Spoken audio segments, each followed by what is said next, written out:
po tayo ngayon sa championship ng mga basurero dito sa PLM kung saan mananalo ang pinakamaraming makadakot ng basura dito sa Davao Street. Tingnan natin ngayon si Dudong Dungo. Dudong Dungo? Dudong Dungo, ano masasabi mo dito? Happy New Year!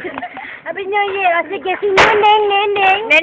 Neneng, kuya ko. Interview lang, interview. Naku, tama, interview. Dami nag-interview sa akin. Nanalo na nga ako. Lumayo.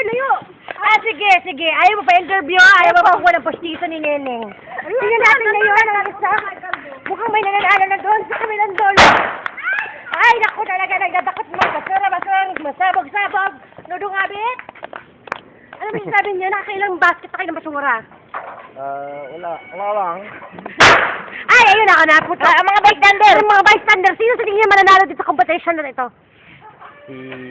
Si Dodong Dongo, si Dodong Abet Dongo, o si Neneng?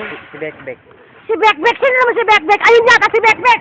Bekbek, halika dito, Bekbek. Isang controversial. May tanong lang po kami. Ikaw ba si Bekbek? Punyeta. Punya to daw. Ay, baka ito si Bekbek. Bekbek!